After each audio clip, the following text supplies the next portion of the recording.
I think the real word is viewer. Depending on how you find us on the podcast or whatever, we are glad that you're part of the listening family here. You know, we describe this family as a bunch of crazy people, right? Because we're all crazy. But the difference in us, the difference in this family is we know we're crazy, right? And so we work on it. And so as you work on it, then we talk about something on this show about this community, this audience, building herd immunity against dysfunction, which basically means, you know, once you got it, if your body metabolizes it well, important term, then you develop antibodies. So what that means is if we work on our issues, then we get to a place where the things that used to hook those issues, like pushing a button, a trigger, you know, meet that crazy person, it's like Velcro, you become best friends or sign up for life. That doesn't happen anymore because now you don't have those vulnerabilities inside or those patterns that actually cause us to fall into all sorts of traps. A lot of times the traps are other people. So that's part of what herd immunity is. Herd immunity can also mean resilience. It can mean that we get strong enough to where we go through bad times. And what do we experience? We experience a bad time. That's normal in a bad time to experience a bad time. But when we have resilience, we experience it differently because we can even thrive during bad times as opposed to hitting a bad time like a breakup, for example, loss of a relationship, divorce, or, you know, a setback in reaching a goal. And sometimes those things can just cripple us, right? It's like we fall into a deeper hole, and it's really because there's an underlying condition, right, of something that gets triggered inside, or some vulnerability we have. And as we get healthier, then even going through bad times, and that's why some people are so able to just, you know, have a life where even bad things happen, but the path continues towards health. And so that's my dream and goal and vision for this program is this a place where we learn how to do that, similar to the vision for boundaries.me, which is the platform you can go join. Now, for those of you who are new, what do we do here? We talk about life. We talk about the clinical issues in life, depression, anxiety, and stress, addictions. We talk about relationship issues of all sorts. And we talk about our performance dreams and goals and how do we accomplish things. And all of that within the context of uh, how we live life. And our callers provide the material because they call in and talk to us. So speaking of which, let me give you the number where you can call in right now. It's 844-940-2774, 844-940-2774, 844-940-2774 to get on the program. Okay, we're going to start out like we usually do, at least lately. I hope you guys enjoy the beginning part of the segment before we take calls, but we do take an email question from one of our boundaries.me subscribers. And this one didn't say put the name in or not, but this is a question I get a lot, and I'm glad. I'm glad it came up. It is a singles question. And many of you out there who are married, you have single friends who are stuck. So they need coaches. I remember when I was single, boy, did I need coaching from my married friends. They really, really, really kept me grounded and from doing some really making stupid decisions. Stupid decisions. You can do that. You know, that's possible. Like you don't really see the we'll get into that. Anyway, here's the question. I've not read your How to Find a Date Worth Keeping book. That's the name of a book I wrote, How to Find a Date Worth Keeping. Do you get that? There's two parts of that title. How to Find a Date Worth Keeping. There's only two dating problems you can have. One is I'm not finding any dates. There's ways to do that and reasons why it doesn't happen that you can fix. But I'm finding them. Maybe the second problem is I'm finding them, but they're not worth keeping. I'm getting attracted to a bunch of wackos. And so, how do you find the good ones? How do you recognize good ones? Well, that's what that book's about. And he has a question. I've heard you talk about dating multiple people to get to know them. I like the idea, but how does it work in real life to avoid feelings of jealousy or betrayal? Would you date only one person at a time or only one person? Here's a good one from each venue. I don't know. Does that mean family? I had a fraternity brother in college. This is a true story. And this is back before cell phones. And so if you're roommates, right, you have one phone, right, for the roommates. He was dating roommates, literally dating roommates. And it took him a while to figure it out, but they caught on, and then he wasn't dating either of the roommates again. Or only one person from each venue, or how do you do that? Okay, great question. Now, let me tell you the reason why I put this section in the book. Um, and I researched this for a couple of years. The reason I wrote this book and how I wrote the book was I kept running into singles that said they couldn't get dates, or aren't they dating, or the dates they were finding, were miserable. And so I said, you know what? I'm going to crack the code on this. And I did a big research project all across the country, put together dating groups for a couple of years. I followed them, engaged in the process with them. And that's where the book came from, because I found out there were real reasons why people weren't doing well in their dating life. I mean, very, very real reasons. Well, one of them was that let's call it three issues were converging at once. Okay. One of the issues was that they had a type, right? And they wouldn't go out on dates if, oh, well, he's not my type or she's not my type, right? Or if I don't feel like there's any potential here. And they wouldn't even go out. Okay. Well, first of all, what that does to your numbers is devastating, right? What you've got to actually act like, it'd be like it's August summer training for a football team, and they say, I'm not going on the field if it's not the Super Bowl. Are you kidding me? You got to play the season to get ready for the Super Bowl. Hey, but you're only going to play one game a year? Are you kidding? And so one of the things was they were limiting themselves so much that they really didn't even, I mean, they thought they knew what they could not know. You can't know that before meeting somebody or going out with somebody. Number two, it limited them from discovering that there are a lot of people out there beyond your type that you have no idea that you might be immensely attracted to after going out with them a bunch. And I heard this over and over and over and over and over, and especially from married couples. You say, well, she really wasn't my type, or he really wasn't my type. Or, well, types are normally built out of pathology anyway. People construct a fantasy of a certain type generally out of their own issues or deprivations. It's the opposite of a parent who hurt them. It's the opposite of parts of themselves that they don't like. It's a defensive pattern to stay away from certain issues and aspect. It's just the type thing is just really problematic, really problematic. But here's the big reason why I put this in the book. In addition to those, well, and there's one more. You got to learn. You don't really know what you like until you. I mean, are you going to buy a car by just closing your eyes and going through the Google page and go, okay, that one? No, you you go sit in them, right? You smell them. It's a good thing to do, especially if you're, you know, a woman. I mean, a lot of these guys stink. They didn't get deodorant, right? Stuff. You know what I mean? You got to smell out their issues. But here's the big deal.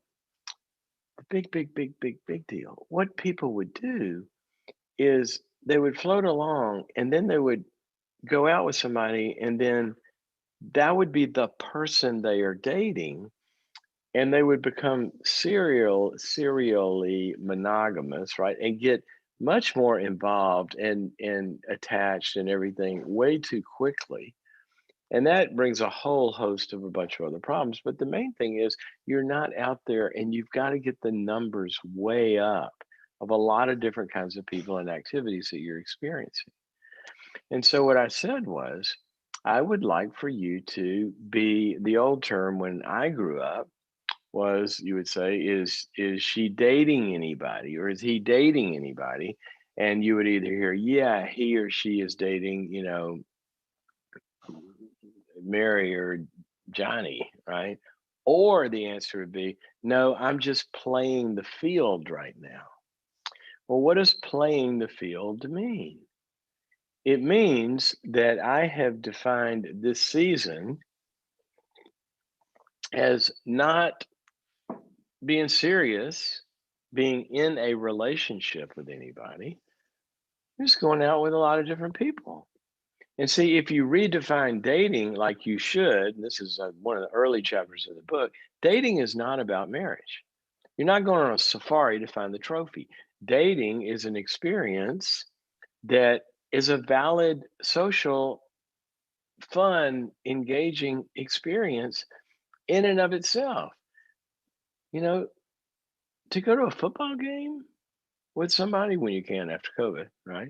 Or to go out to dinner, or to go to a movie, or to go to a museum, or to go, hey, let's go fishing today, or let's get on our bikes and let's ride, and you're getting to know and you're spending time with different kinds of people, and there's no strings attached.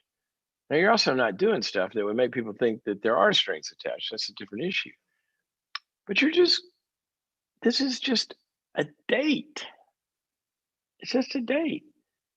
Many of you saw the program with Tori, my wife, last week.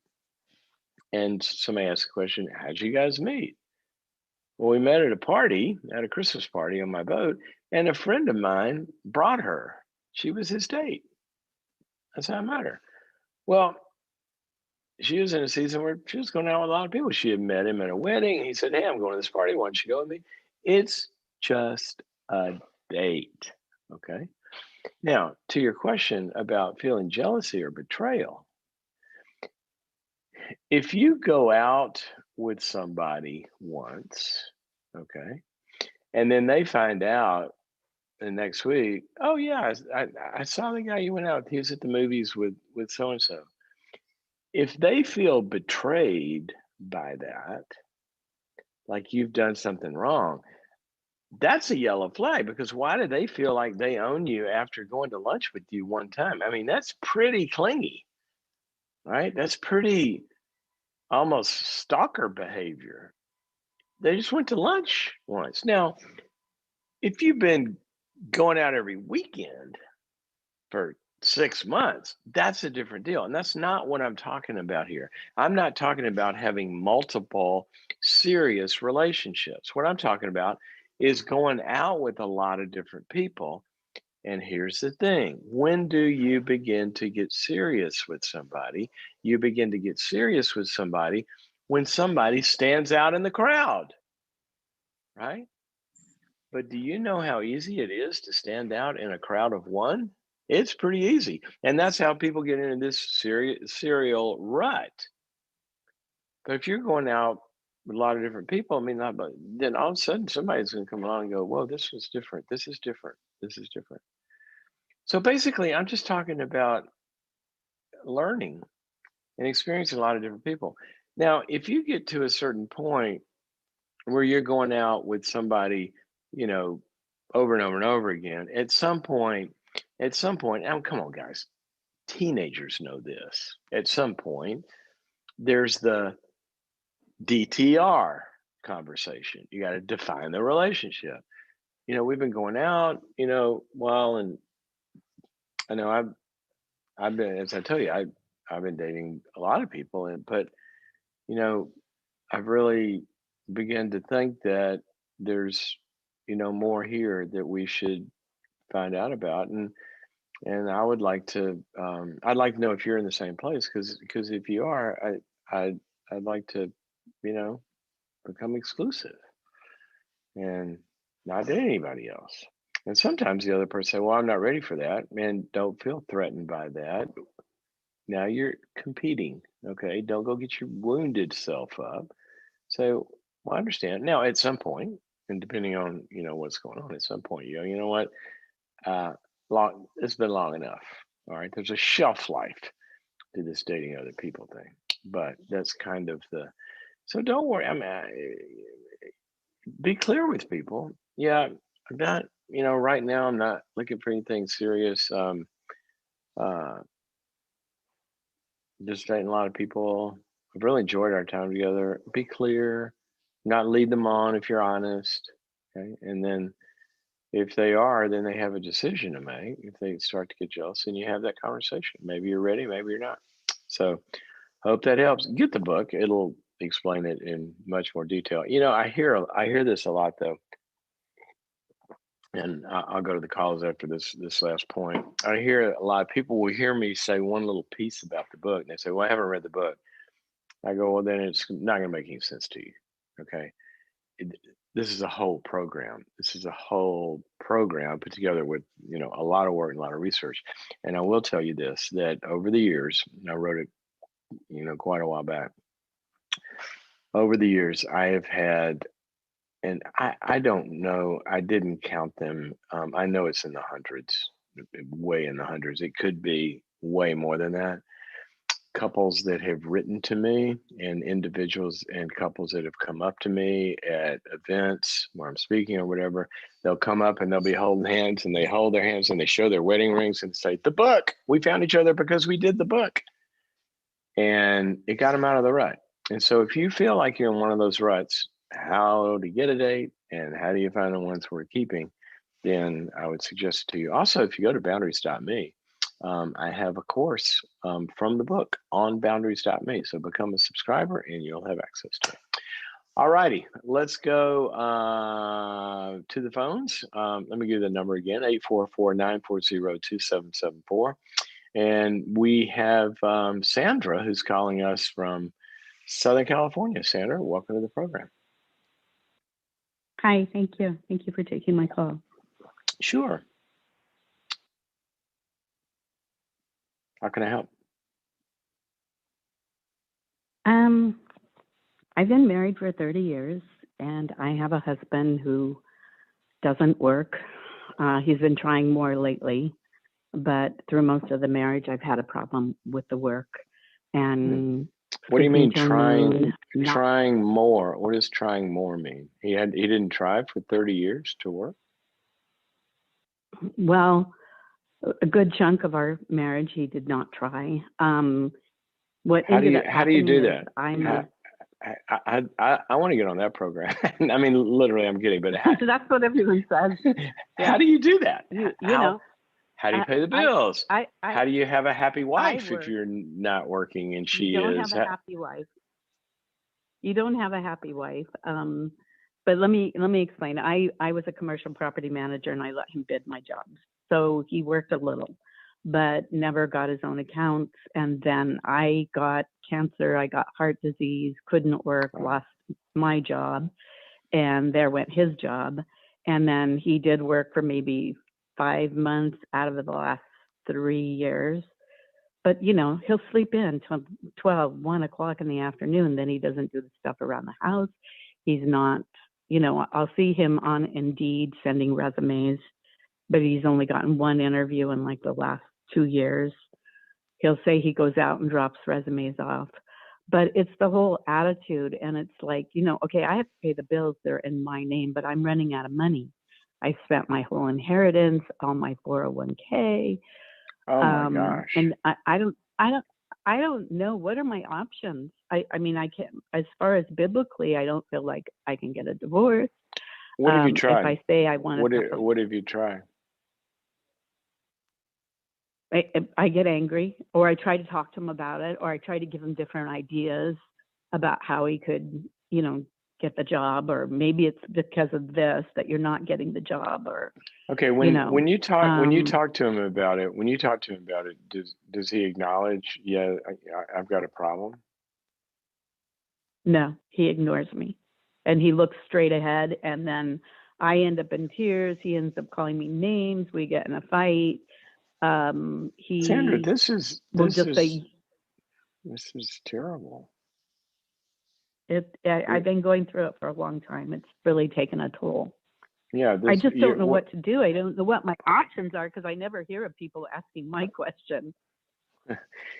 well, what have you tried? Tell me. I don't want to give you options that you've already tried don't work. So what have you tried? I don't know anything to try. I mean, other than trying to talk to him. I mean, like I said, I have to pay my bills, so then he gets free living. So I don't know. That's why I'm calling. I don't know what I can do. I have no clue what his natural Well, consequences. Usually, if you don't work, you don't eat. for example, exactly. That's exactly right. But usually people, when they hit this point, they say, look, this isn't working. We're going to marriage counseling. And they, Oh, I did that. Yeah, yeah, and what, definitely. For many years, we've gone. And and what then happened? he doesn't do. He'll promise that he's going to do this or he's going to do that, and then he doesn't follow through. Okay. And who is around you to enter into that discussion with you? Do you guys have do you have family? Do you have friends? Do you have anybody? You have a pastor? Why is this No, guy able to exist for 30 years with no life and nobody cares? I don't know. We go to counseling and, usually I end up with a counselor who's not, you know how you are. You've got, well, this is going to happen or this is going to happen. And you kind of dig deep. Well, usually the counselors I get are all about, well, just say it lovingly, be loving. And, at some point you don't feel loving. You're angry and you're mad and you're tired of being taken advantage of. So, well, yeah. I mean, this is, but so you haven't found a counselor that confronts him? Barely. He'll tell me, make sure you don't yell, make sure you don't, Well, get angry at but him. that's not. We're talking about you. That's not helping. I'm saying somebody said, Joey, look, you're not stepping up here. No. You're not stepping up here as a husband. No, he has no friends. He But doesn't have anything to do with his family. The counselor hasn't done that? No, the counselor doesn't do that. He'll Okay. say, hey, Steve, why are you not doing this? Steve, what is your reasoning? That's as far as it gets. Not, Steve, okay. I want. All right. I don't know. I think the first thing I would do. So, what are your options? I think you have a lot of options. Number one is I would tell him, I would tell him, look, I'm getting to a place here. There's two problems going on. I'm getting to a place here where I'm running out of resources inside of me. Okay. I'm getting sad. I'm getting depressed. I feel alone. I'm angry. Everything I do to try to get you to be a teammate with me, a partner in this, I feel like I'm all alone. And so I'm running out, and I got to let you know my days are numbered here in how long I can continue this. And I think the last day was like today. Okay. So I've got to do something different. I got to do something different. All right. Secondly, as if there's a we're running out of money. Okay. Right. And so there's limited time on that. All right. So here's what I would like. The most important thing is I would like for us to become a team. Okay. And where we're both contributing to the work around here, the finances, and the relationship. And right now we're not. So here's what I'm going to propose. Number one is we're going to find a new counselor and we're going to go work on those two problems. Okay. How we become a team and then the actual real structural things we need to do. Okay. Now, if you don't want to do that, because we're going to go to the counselor, we're going to get a plan and we're going to work it. If you don't want to do that, then I'm still going to have to deal with those two problems. Okay. I'm going to have to deal with my internal world about how this is feeling to me and the pain. Okay. And I'm going to have to deal with the financial side of it. Now there are a lot of ways I can do that. Number one, I can deal with the pain by one. It's very, very painful to be sitting here and have you yell at me and not solve the problems.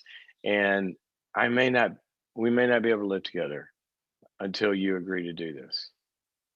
Okay. Or other But nobody consequences. will make him move out, I, and then I would be responsible for 2 houses. well, no, not necessarily. Okay. If he doesn't move out, then, and you said, what are your options?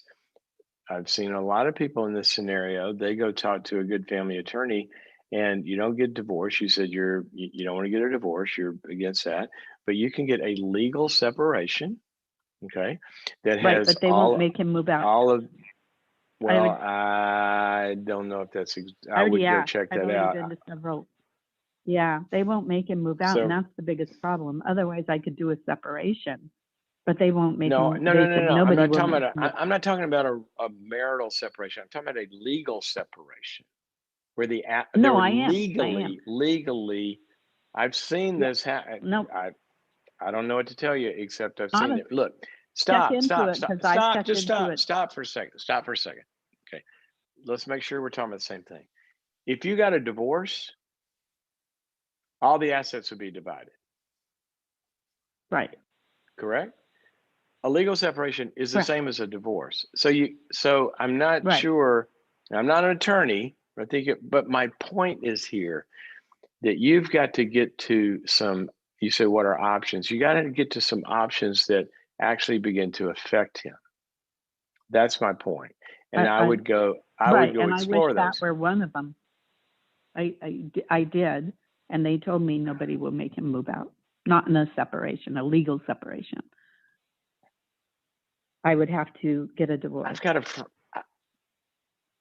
I don't understand. All I'm telling you is I know people that have done this, so I don't know what to tell you. I don't know if they're going to go to prison or not, but I'm telling you that you can get a legal separation that has the same legalities as, there's a settlement A and divorce. you don't. Yeah. So anyway, the point is just if you don't like that option, then you're saying that's not one of your I options. love that option. I just But wish I could do it. I'm just telling you, okay, hear me on this. You've got to do things that have some consequences. You don't want a legal separation. You get your paycheck. Okay. A legal separation would make you able to do this, by the way. You get your paycheck. You put it in a different account. How's he going to eat? How's he going to eat? Okay. In other words, there's things that listen. I want you to think of things. How can I sleep till noon if the stereo is blasting at 80 million decibels in my ear? You could load his room up with speakers. I'm just telling you, what is missing in this scenario is any form of consequences or pain on his side of the table. That's what I'm telling you. Okay, so I want you to begin to think about, and I got to get to some other callers, but I want you to begin to think about, you are feeding him, you're providing for him, all that. You can stop that today. You can stop enabling this. I'm just trying to give you productive ways to do it that would get him in on the process. And we'll say all that, and we'll say one more thing. He may be depressed. He might sleep till noon. First thing I wonder is, what's wrong? There could be something really, really physiologically wrong with him, and he should go to a doctor. Now, the third thing I'm going to say is, and I want all married people to hear this, okay? I don't know how somebody lives his life for 30 years and nobody is entering into this picture. What tells me is he's kind of either he's gotten you here or somehow you're isolated. There's not a community that's banging on the door. If my wife went and told our friends that I was sleeping till noon for a month, I don't know, a week, 2 weeks, and she said, something's wrong, he's not, they would be storming the door down. My small group would do that. My buddies would do that. Her family would do that. Her friends would do that. See, this is why a marriage cannot exist in isolation. If you watched our program that we did together last week, we talked about, for example, our group that we've been in for 15 years and all of that. So where's the pastor in this? Where's the church in this? Where are the relatives? Where are the friends? Where are the families? See, that's where leverage comes from. And when people try to resolve long-standing stuck things like this without leverage of relationships, that's one of the reasons I think you find yourself with with your hands tied. So anyway, that's what I think you got to do. I mean, ultimately, you can separate, and sometimes the separation is what gives the kind of impetus for somebody to wake up. And I just don't understand. I just don't understand why a separation could not have any consequences. That I don't quite get that, at least from my experience, what I've seen. Okay, hope that's helpful. Kate, Kansas City, who has a friendship question. I'm into friends. Kate, welcome to the program.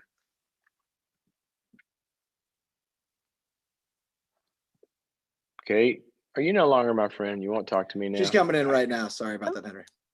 Kate, what did I do? You have a friendship question. I try to talk to you. You don't return my calls. You won't speak to me. Thank you.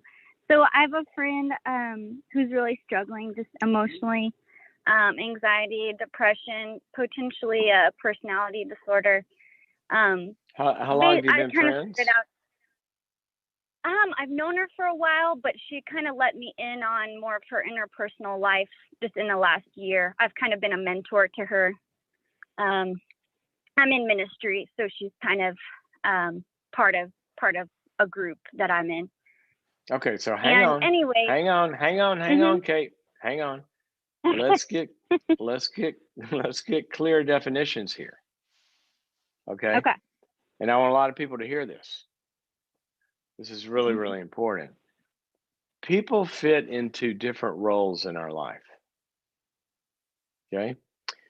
Now, a lot of people kind of don't think about this. And it's really, really important. When you say, it sounds like you got two roles going here.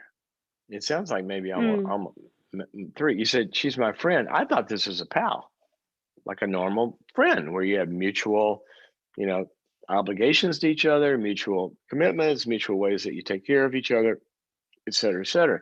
But then you said, I'm in ministry. And it sounds like she's kind of also, you're a shepherd and she's a sheep. Is that right? Yeah. You're right. Okay, so we have a dual relationship here. It's not bad, but we have a dual relationship. Now, this is why this gets really important, really, really important, because sometimes when we're in the helper role, I'm a psychologist, right? I have clients, or when I was in practice, and I'm in a different role with them than I am my friends, and we treat those scenarios very differently. And I would bet as we go forward that may be part of the problem here. You don't know what to do because you don't know what hat you're wearing. I'm going to guess that, but you go ahead. Yeah, that's a great point. So what's the problem? Basically, she's very emotionally unhealthy, and I realized early on I wasn't setting good boundaries. So I've had to reevaluate several times, and I'm putting up new boundaries all the time. What would be an example? Like, you can't call me after 9 p.m., for example. And she called. So, no, we're not doing that anymore. I blocked her number. And then did she, when she called after 9, you said, I asked you not to call after 9. She said, oh, I'm sorry, I won't do that anymore, or what happened? She usually just tries to explain why she felt like she had to anyway. Or she'll text me and say, okay, but then once she did that, what happened? Did you tell her, well, I understand you have reasons, but still it's not okay? And she said, oh, she said, okay, I'm sorry, I won't do that anymore? No, it's more just like, I'll try, and please don't be mad at me and don't leave me. So, but she's... Was she calling you as her friend or as her minister? Both. She has told me she would rather us be friends, but I've told her that's not the primary relationship. Oh, good. Okay, so you've kind of yeah, defined that. Sure. And I even told her a couple of days ago, I want to be more like a coach type of person spiritually for you, and she didn't like that. Okay, So well, basically, if she doesn't like it, she can find another coach that she likes. right. So my fear, I guess, is that like if she keeps spiraling out every time I set boundaries, and then she tells me, she just reacts horribly. And my fear is that it's like gonna reconfirm all the fears she has already, like, see, people always leave me and you're gonna leave me or whatever. Yeah. And so I probably am just too nice or something. But I don't want to be a person that leaves her when she feels like that's what everybody does. Everyone always leaves me, and now you're going to leave me. And in my mind, I'm like, I do want to leave you. I want to leave badly. I don't want to be in your life anymore. But I feel like I can't say that, or maybe she'll, cut herself or kill herself or something. Is she suicidal? She's thought about it, but I don't think she would actually do it. She's cut herself. Does she have a psychologist or a psychiatrist that she's working with? Her psychiatrist seems terrible. And then she also sees a counselor, and she's in a recovery program at church. She's doing all the things, but nothing is helping her. Nothing's working because she's just a victim all the time. So. Well, exactly. And she's hooked you, and now you're the victim because you're powerless. Yeah. I mean, you just told me I can't do anything. I can't say this. I can't say that. I can't see. Now the victim, and this is classic, the victim has become the perpetrator. It's called the tyranny of the weak, right?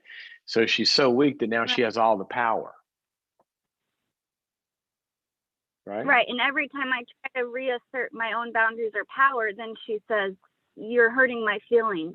You're so mean, all this stuff. Right. So of course she does. Of course she does. That's what a personality disorder does.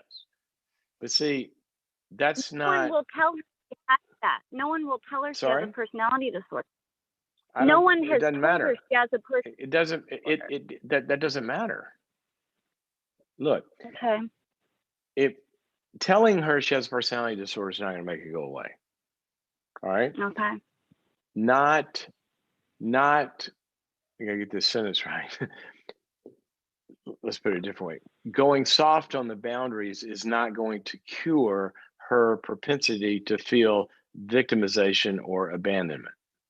And that's the hook, right?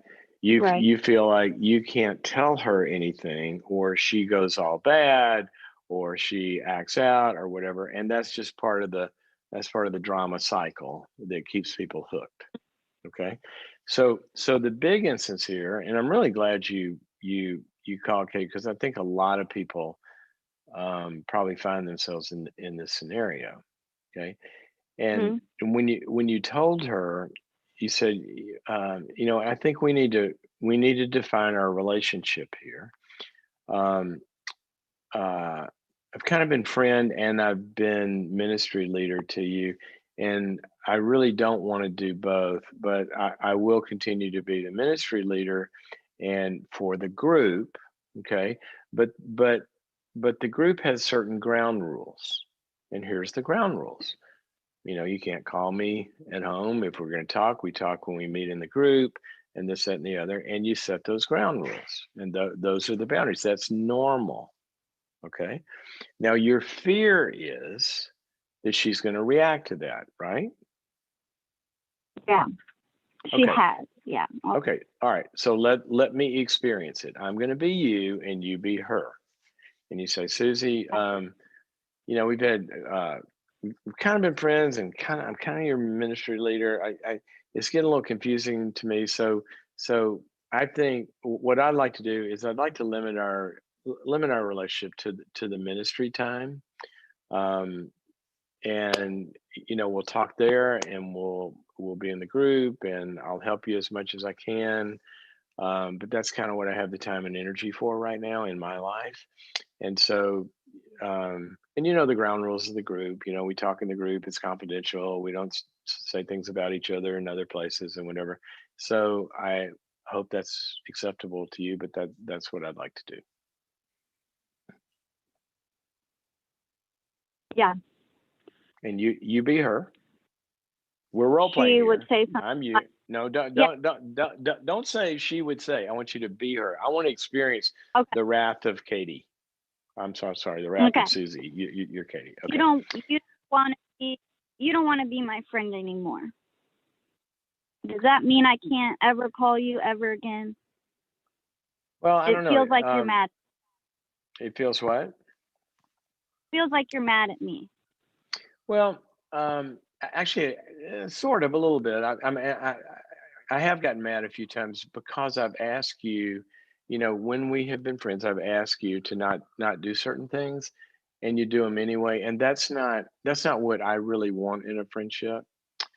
It's not how my other friends and I operate. And so I do think the friend thing's not going to work. You're right about that. And so, but I would like to be your ministry leader. We could do that. That's not what I want. I want you to Okay, be well, my friend. I understand, and I would think this might feel really crummy to you or whatever, but it's just not something that I want to do right now. I just said I don't have the time and energy. I got a lot. There's a lot of reasons. Doesn't matter. Um, but I know that's not what you want. But that is what I'm willing to do. And if you would like that, it's available to you. You don't have to. You could join another group or whatever. But it's up to you. Well, I think it's probably not worth me trying to be friends with anybody then. Well, I should just be alone for the rest of my life. that's an option. You And could do that. I can't trust you. I wouldn't suggest it. I don't know anybody that's ever done that where it was healthy. I think you need friends. I think you need this group. I think the group could help you. And if not this group, another one. But certainly you could choose whatever you want to. But I don't think that's a good idea. I thought I could trust you and you were going to be there for me. Well, I think you can trust me to tell you the truth, and I think you can trust me to give you very clear expectations of what I can do and what I won't do, what I will do and won't do, and I will follow through on those. If by trust you mean that I'll do whatever you need or want me to do, then I don't think you can trust me to do that. But you can trust me to be honest with you and tell you what I will do, and I'll follow through on what I promised you I'll do.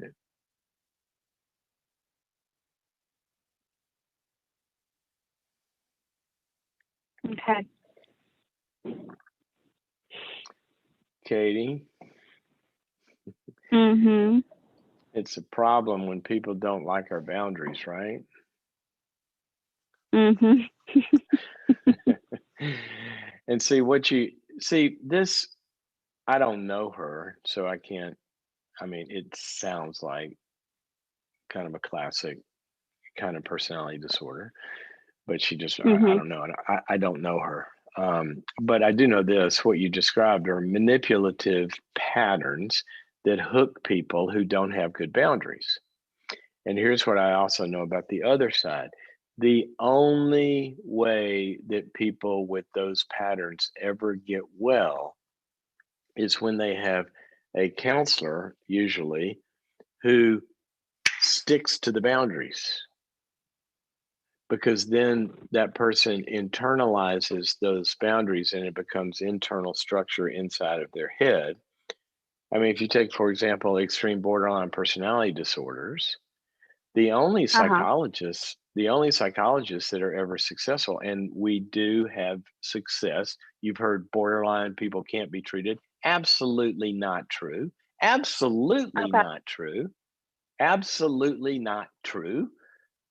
But it's hard for them a lot of times to find a counselor who's strong enough to handle them and doesn't give in to all the manipulation and the suicide, dramatic, you know, stuff and all of that. And the counselor, because those things get serious. We have to keep somebody alive, right? But all of Right. the threats and all the drama and all that, if that has the power, then that has the power in the person's life too. So that's why limits and boundaries are very, very, very important. It's the same reason Mhm. why you can't have a toddler tear the house apart. They never learn any self-control if we don't have good boundaries. She does act like a child most of the time. Right. So I would say this, look, you have to define in your friendships, how do your friendships work? Do people respect your boundaries in your friendships? Let's just treat her as a friend. Okay. We could be friends if you respect my boundaries. We can go that route if you want to. Don't call me after 9. Don't threaten suicide. If you do, I'll call 911. All of that, whatever the boundaries are, we could do Mhm. that, but I'm going to keep the boundaries. See, what you're saying, Kate, is it gets hard because when you have a boundary, she starts to manipulate that, and that's where you're getting hooked. And that's what I'd like for Right. you to, that's what I want to help you with, rescue you from, because it's not ever going to Right. help her. All right. Have you read Yeah. Boundaries, by the way? I have. It's been a while. I need to read it again. Yeah, I'd go read it again. I mean, it's very simple. If you have a friend that says, you say, don't call me after 9, they call you after 9. You say, I ask you not to call me after 9. And they say, what did they say? Oh, well, but. I say, well, okay, but do you understand? I don't talk on the phone after 9. It's not personal. I just don't want to do that. Can you abide to that? Or can you not show up at my door drunk? Or can you not, whatever it is, you would have Right. these in you would have these in any kind of relationship. I hope you'd have good boundaries where you wouldn't let people treat you badly. Totally. Okay? So can I ask a follow-up question? Yeah, if it's quick, I got some people waiting, but go So ahead. like Go quickly. if there's no other time that I would usually see her, if I give her that like kind of ultimatum between what kind of relationship we would have, like I may not see her very much anymore because I'm kind of like over the ministry. I'm not directly in a group with her. Oh, okay. That that's just is that just like that's just how it is, and maybe I just need to move on from this relationship with her. Well, Kate, it's up to you. There is no that's how it is. Look, here's your options. You can have her move in with you and you can bottle feed her 24 hours a day if you want to. Do you get my Uh, point? yeah, Do you get my point? You could carry her around in a yeah, stroller. You can you can you can get rid of everything else in your life except her because that's what she would actually probably maybe want, right? You can go from there all the way to, Susie, we've tried being friends. I've tried to be your ministry leader. Each time it seems like the requirements that I have for those are very frustrating to you and you don't want to abide with them. So as I think about it, um, it's probably best if we just move on in our separate ways. Okay. That's what hmm I want to that's what I want to do. So my point, Kate, is this: you can do whatever you want. hmm I'm just telling you that what you can't have an option where you do what you want and she's going to like it. right. That's not an option. Thanks. Okay? Thank you so much. All righty. Everybody's got to learn this lesson at some point. So, and by the way, this goes without saying, I know you will as administrator. Make sure she's safe. If you're worried about her, call her counselor, call her psychiatrist, say, I'm worried, blah, blah, blah, all that kind of stuff. But that's their role. That's why they're in her life. They're professionals. They're trained to be able to deal with this. But I do want to make sure worrying about her safety is a good thing. It's just not your role to have to carry that whole burden. Okay. Thanks for your call. By the way, if you guys find yourself in that scenario, talk about content for this, go to boundaries.me. I mean, there's so much in there about how to deal with these kind of difficult relationships. And go to that website, boundaries.me, sign up. We have a 14-day, free check it out period. No credit card required or anything. Just go on there. All you gotta do is go browse the library. There's over 80 courses on there that you can go check out. Boundaries.me. Okay, Carmen calling us from Phoenix. How are you, Carmen? Hi. Hi. I have a question. My daughter-in-law is wanting to have breast implants. And my question is, does a young mom risk sending her elementary age children the wrong message? Could her son start focusing more on outward appearance in girls and women rather than their character when he begins dating? Will her daughter believe her God-given beautiful body isn't good enough? Both children are very attractive kids. And just as a side note, her husband said he's okay either way. It's not his idea. My daughter's attractive. She's a very bright woman and keeps herself very fit. She said she's always wanted to be She's larger. a bright woman and what? I couldn't hear that last phrase. And she always has kept herself very fit. Fit. Okay. And she says she's always wanted to be larger, and she spends a lot of time in swimwear in the summer, as do her children. So to me, when a woman wears low-cut attire, the eyes are drawn naturally to the chest versus looking at a woman's face. So it just seems like in this hypersexualized culture now, so many women are putting themselves at great risk having the surgery procedure itself and then regretting it later. So that's my question. And my question is, I've told my daughter everything I feel about it, and she's determined that my daughter-in-law determined to have it done anyway. So is there any other thing? Wait, is this, and I'm confused. Is it daughter or daughter-in-law? Daughter. Daughter. Okay. So your question is what?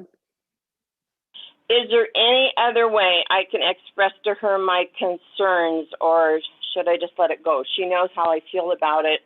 I've expressed my concerns about the message she's sending to her. Yeah, I think you let it go. I mean, you let it go. You've expressed your concerns. It's not your role. Like she said, okay. But she's a grown woman. These are her kids. It's her husband. It's their, this is in their yard. And what we do when we care about people is we tell them our opinion, this and the other. I mean, she were going to, I don't know, if she were on heroin or something, we may take it to the next step and do an intervention. But I think you've expressed your concerns, and hopefully she's hearing those and thinking so she goes ahead, okay, how am I going to address that with my kids? And you've added some wisdom to the piece.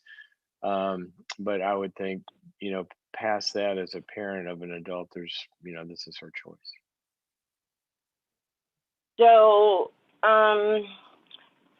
what is your opinion about if this would likely affect these elementary age kids in the future? I think probably, and I don't know what the, I'm an empiricist. I try my best in life, my best, as a psychologist, to ground myself in what does the research actually tell us, because a lot of people are floating around with their opinions. I don't know if I've ever read a study on mom of elementary kids gets breast implants. What does that do to children? I don't know of any research on that. It may be there. You could Google it. But here's what I would say. Here's my opinion. My opinion is that events and modeling and this, that, and the other that's sort of like an event that falls into a garden. Okay, it lands on certain kind of soil. All right. Now, if you have a parenting dynamic and a family dynamic, okay, and families like this, and parents like this, that the whole focus with the kid is on externals.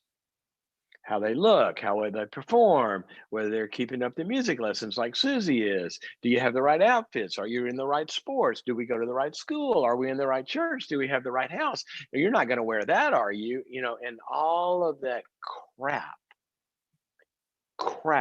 And I would use a different word. You know, the Bible calls it dung, which is a nice way of saying, you know what, right? One of my favorite verses. The Bible where says it's what? What was that word you said? The Bible says dung, it's what? dung, like Oh, yes, dung. poop, Okay. right? All this external Yes. stuff. That's what the Bible says it is. And you're rightly hitting that. The husband is rightly hitting that. He loves her like he is. He don't care. Okay. My point is this, that if they live in a family where the emphasis for raising the kids is on externals and how somebody looks, then this is just going to be one more seed in that soil that kind of validates what she's doing wrong. Okay. But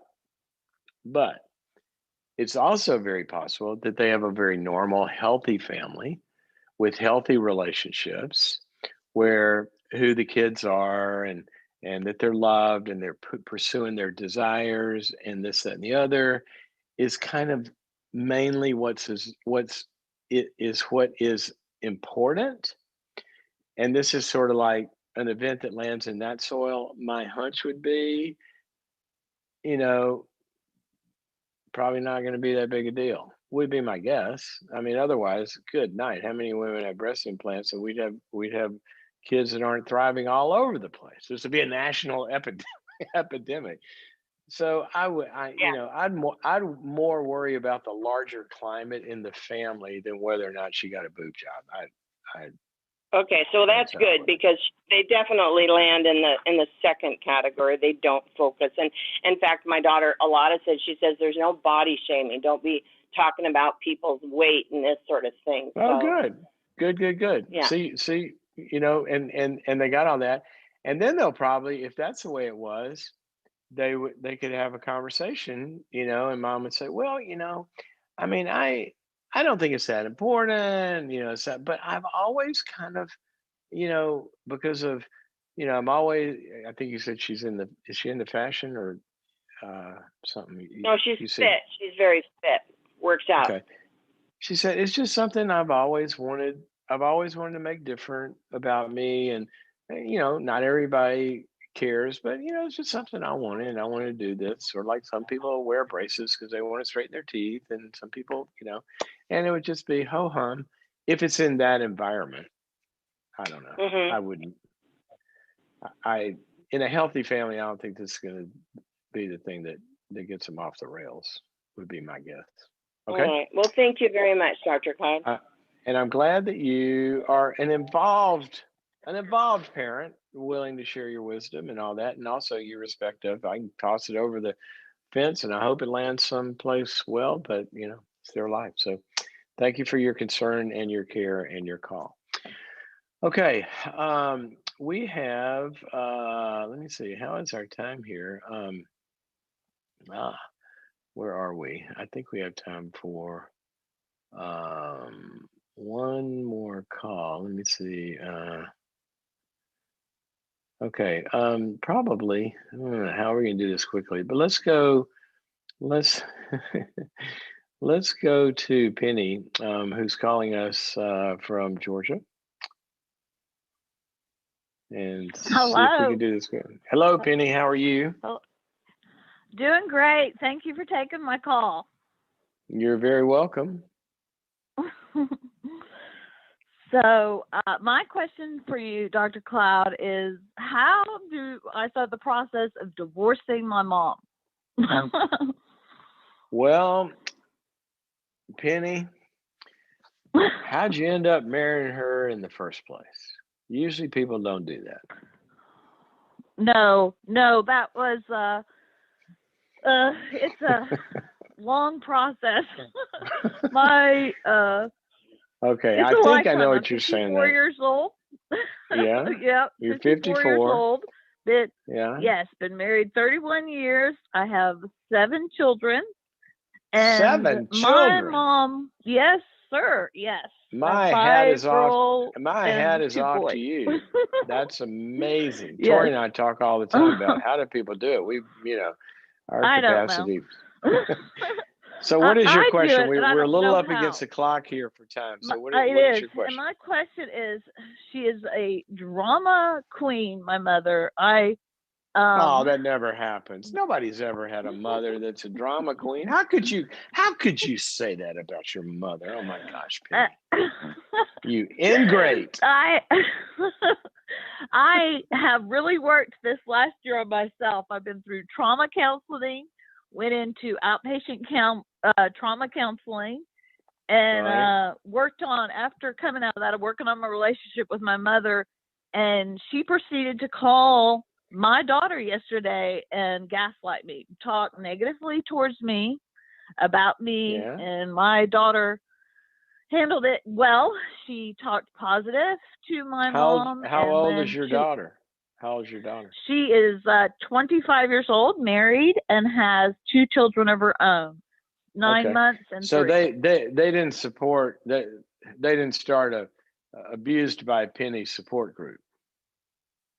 No, they did not. Okay. But before right, I so went into trauma counseling, all of I had a volcano erupt from years. My mom was named my emotional abuser, and my dad was named my physical abuser. Okay, so give me. Unfortunately, we don't have a lot of time here, so give me your question. I know. The question is, how do I handle it since she called my daughter? She told my daughter, your mom is. We went on vacation, had a lovely time together, have witnesses of my family, my husband, and my oldest daughter didn't get to go. So she called her and badmouthed me about something that my daughter didn't know anything about. Wait a minute, I'm so, hang on. Whoa, stop. Okay. I'm so lost. And I'm sorry, we gotta go fast. Your family went on a vacation. Your family went on a vacation.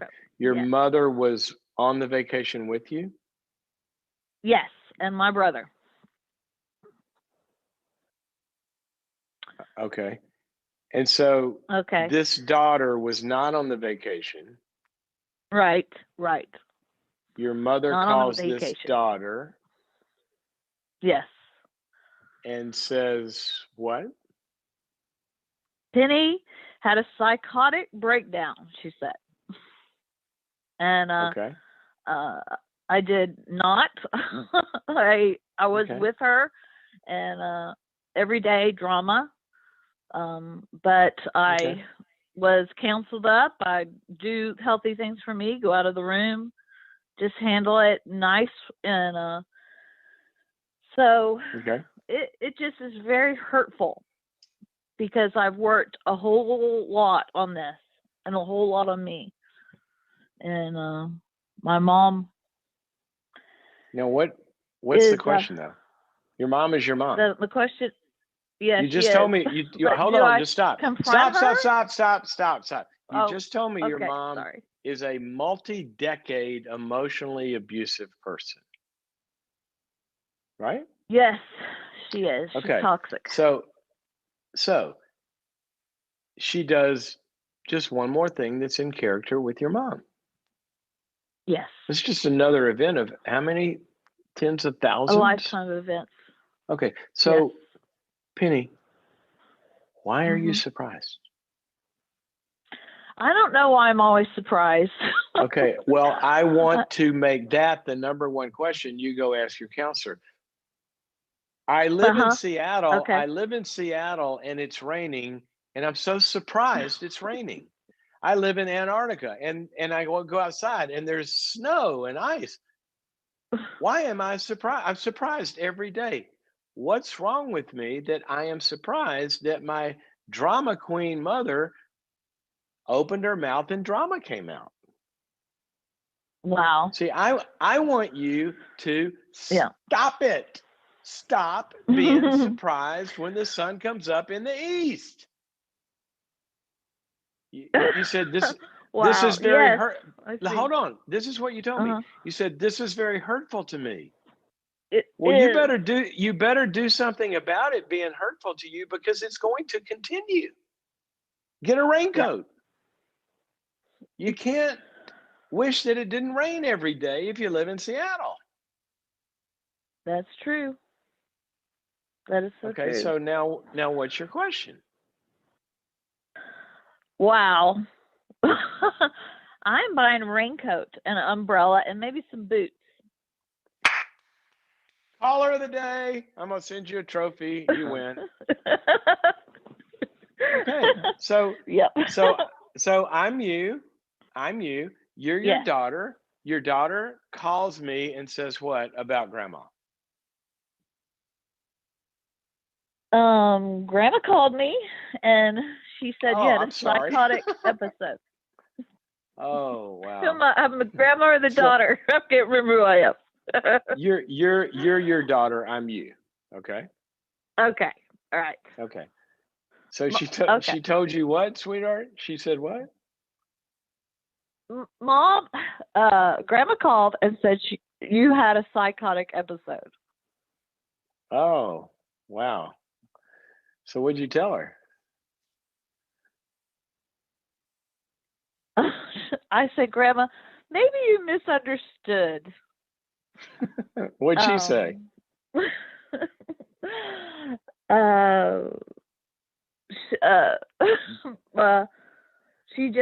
She said, I heard very positive things about the beach vacation. It was very positive. Very good things happened. I heard my siblings say that they enjoyed it because I have 3 kids out of the house. So oh my gosh, Soren enjoyed it. You tried to talk reason into your grandmother? How'd that work out? I thought I could play her stupid game. Well, sweetheart, I hope that worked out well. But anyway, is there anything I can do for you? I just want to make sure you're okay. And I'm psychotic. Can't you tell? I'm psychotic. You guys ought to institutionalize me. No, thank you for asking, but I'm fine. You know, good luck when your grandmother calls you, but you don't have to call me and tell me about it. If you don't, I mean, you can if you want to, but you know, it's up to you. How you deal with her, Mm-hmm. you got to figure that out. I just don't pay attention to her anymore. Anyway, so what's going on in your house? Do you see how I didn't get plugged into the spider web, all this drama? No, you didn't. Grandma. It's raining in Seattle. Put on your raincoat and ignore it. Yep. Okay, you got it? I got my coat. Got it. Wow. Thank you, Dr. All right. Cloud. Thank you for your call. You. Thank you for your call. Bye. Oh my goodness.